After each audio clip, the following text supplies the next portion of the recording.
We are with Dustin Strong, and today we want to talk about nutrition and its link to the overall well-being of the body. So I want to ask you one question, first of all, because this is where my interest always is, so I'm going to be selfish. What is the focus future-wise when it comes to nutrition? Well, nutrition is still a young science.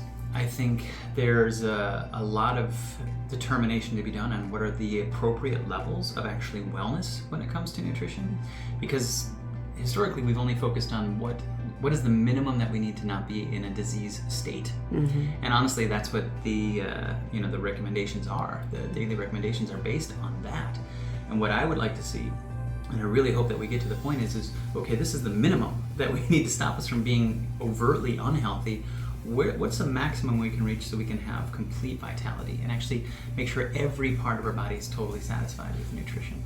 I'm always thinking about that in terms of, not to go off on it too much, but people say, well, how much of this do I need to take? And my answers are usually, well, how much of your body do you want it to satisfy, and how long do you want to live, right? Or how long do I need to take it? Well, as long as you're alive, But you have 100,000 miles of vasculature in your body. When you think about that, that's a lot of road.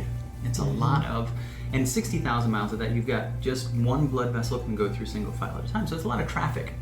And so what we think about from a nutrition or a holistic standpoint is, what do we need to do to keep those veins healthy so that all that traffic doesn't create potholes in it?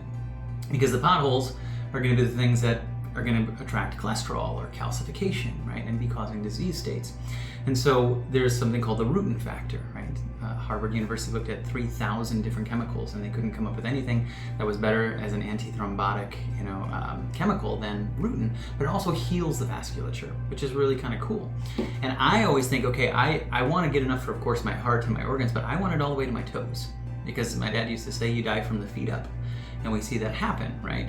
People become diabetic, they have to lose their toes, they have to lose their feet, right? Because that's the last place that the body says, well, these are kind of essential. You can still get by without those, right? So it's interesting when you follow the innate intelligence of the body where the nutrition goes. And I want to make sure that I get it everywhere, because I'd like to keep my toes. Okay, so when you think about nutrition and you think about the majority, the general population, what are some of the things that are the biggest sins?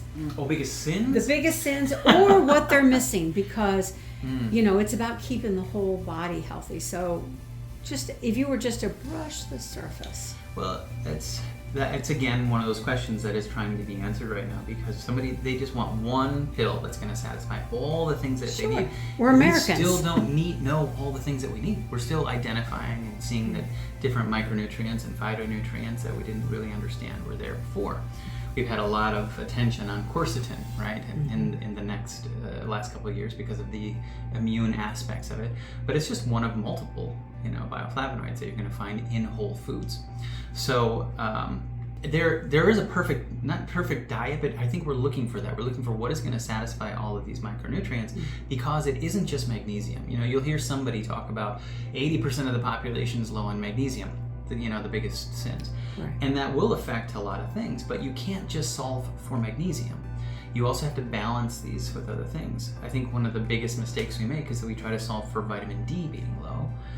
And you never find vitamin D necessarily alone in food and nature. There are other nutrients that go with it. Vitamin A, for example, your essential fatty acids. So if I were to choose one, and I think I've had to try to focus on one, I'm going to look at the macronutrients as opposed to the micronutrients, even though I think they need a massive amount of attention. The omega-3s is what I think I found after testing tons of people and looking at the research of over 20,000 people worldwide, that most Americans have less than half of what they need for omega-3s. Why is that important? Because you have essential fatty acids that are going to be a part of your brain health, your heart health, resolution of inflammation. We talked about inflammation before, but that's what resolves inflammation. But also we have fat-soluble vitamins. Vitamins A, D, E, and K, they're fat-soluble. So when we start looking at it, we have to do it in order of importance, I think. And if I were to look at one thing, I want to make sure everybody's recognizing the omega-3 aspect of what they're not getting in their diet. Okay. So when you look at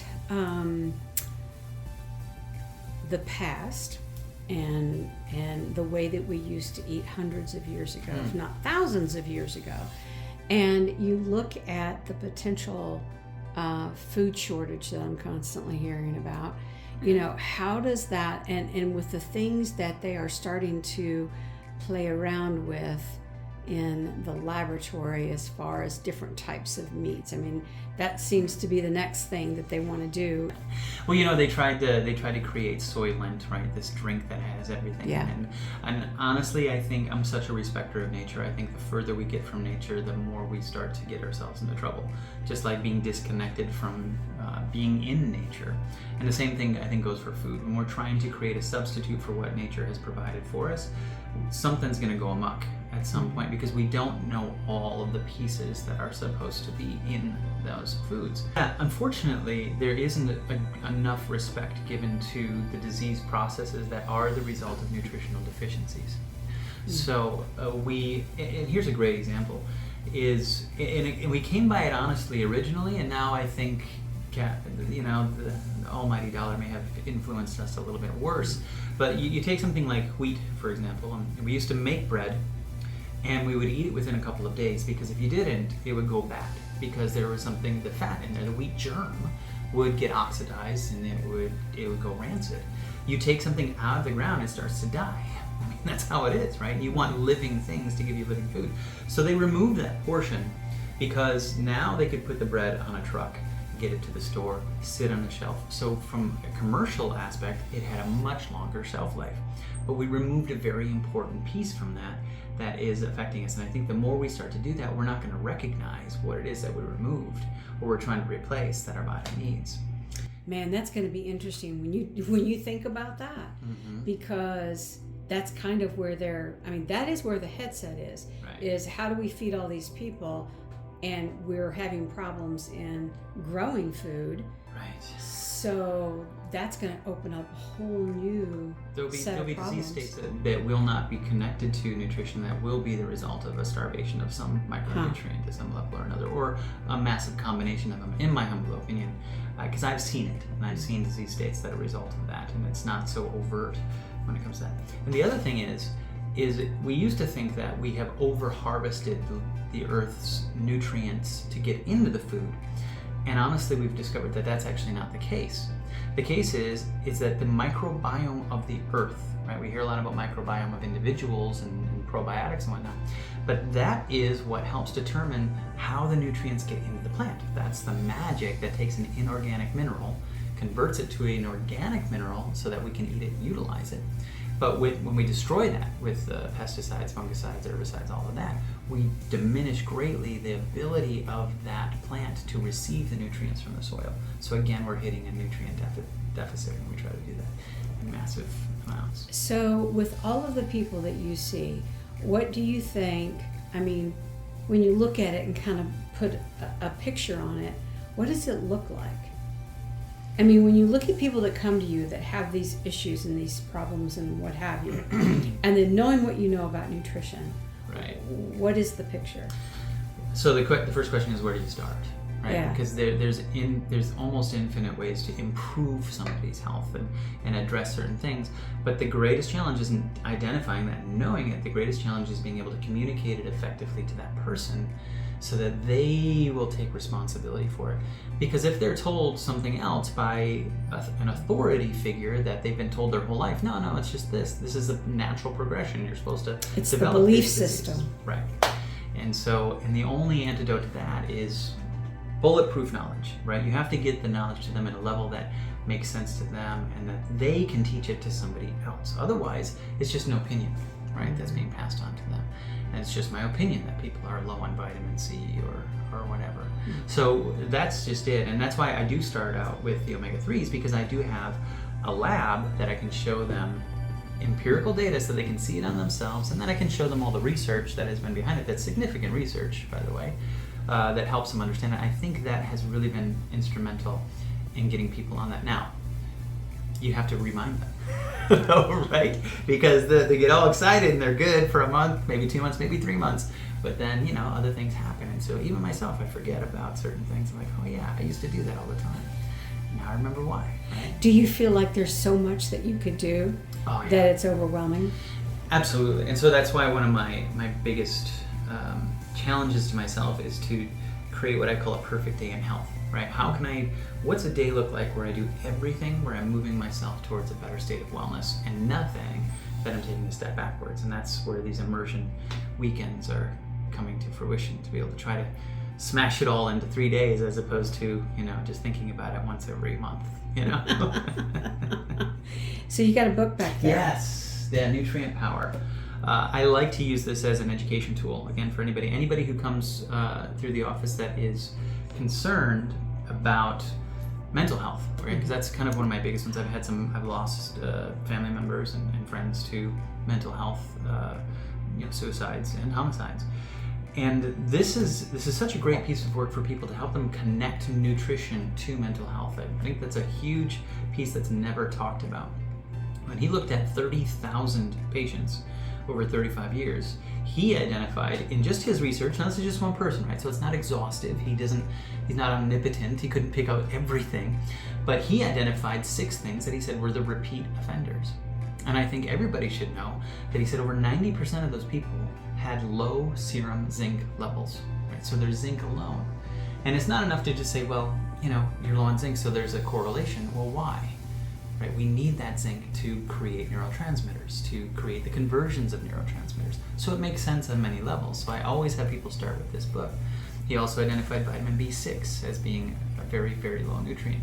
And then you tie it into why, right? Where are we getting vitamin B6 from? It's not in the refined foods that we're eating. The zinc is not in the refined foods. So it makes sense on many levels when you start to understand, okay, we could solve for those two. What percentage of those mental health problems could we greatly reduce or possibly even completely remove? So when you say mental health, what type of mental health disorders are we talking about? Depression, anxiety, schizophrenia, ADD, ADHD. Oh, all the ones that we are afflicted with today. Right. And back to the omega-3s, there were 19 meta-analyses of studies that all came to the same conclusion, that the lower the omega-3s, the higher the depression and anxiety. That should be common knowledge. That should be absolutely part of the first line therapy conversation with someone is, should we rule this out? But it's not. So that's where education has to come into play. The interesting thing is, and it just dawned on me, this year we were to talk about mind, body, and spirit because they're all connected. Mm-hmm. Well, what better way of proof of how connected everything is? Right. You can't take one thing away and not think that there's a ripple effect. Yes, and I would think the same thing. You can have a great positive mental attitude, and some people can overcome a whole amazing amounts of things with a positive mental attitude. But if you don't have the biochemistry in your body to support the actual production of dopamine, right, of the neurotransmitters that connect to make you feel these things, you've got a battle in front of you. And you're right, so you do have to look at both of those, mind, body, and spirit. And a lot of people will tell you, hey, the antidote to depression and anxiety is exercise. It's getting outside and getting sunlight. And the answer is, that's a big piece of it. But like you said, you got to address all of them. Well, I think people forget that food is supposed to fuel the body. It's not supposed to be your fixation of desire. Right. It's supposed to keep it's like gas for your car. Right, yeah. There are people who really take this to an extreme. I may be close to that. They're called cronies. Have you heard of them? It's called calorie restriction with optimal nutritional intake. No, I have not heard that. Yeah, very interesting. So everything they eat, they're just looking at it for the nutrition content of it. Right. Oh, okay. They're not looking at it for satisfying an emotional need. Yeah, but they do. But that's what we do, right? Mm-hmm. Mm-hmm. How sad is that? Well, we have an unhealthy association with food. We do, and I think there's a reason for that. I think it's definitely programming. I know my grandmother, her antidote to anything that was wrong was food, right? Here, eat, right? And it does something for us, and so it does bring us back to that. And I think when we recognize that, I think that helps us to get a lot better control over it too. Sure, I still like to, self-soothe with food occasionally. I'm not, immune to that. You're not a robot yet. Yeah, I mean, if anything, I do want to encourage people to recognize that you can your body is going to repair itself, but you do want to do something to make sure that you're bringing in the nutrients. And I think something is better than anything. Sometimes people want to do everything all at once, and that's impossible. You just got to identify the next right thing to do. So don't feel like you got to do all of it. What's the next one that you're missing? And I think if I could encourage everybody to look at the omega-3 intake first, I think that would make a big difference for them. So one way they can do that, like step one, would be to come to you to get the lab work done. Right. So right? Exactly. So you through that lab work, exactly where the deficiencies are. Right. It's a very simple lab. It's Okay, super. that's easy. You can do it in your own home and send off. You get the results in about a week. Another rule of thumb, though, is to kind of get an idea, is when they looked at the research, people who were eating fish, and not like catfish, unfortunately, it's fish from the ocean. Not fried fish. Right? Not farm-raised Fish fish sticks. either. Right? Or fish sticks, right? Or shrimp. But if they were eating it 5 days a week or more, they were in the healthy range. Yeah. So that's a good question to ask. Just, did I eat fish? And most people go, what? 5 days a week? So that shows you right there that there's an opportunity to improve upon your health. And we talk about, like you said, neuroinflammation, anxiety, depression, heart health. Overall, if we could change that one thing, we could have a massive impact on everybody's health, or whoever's watching. That could be the one thing that you want to start with. Okay.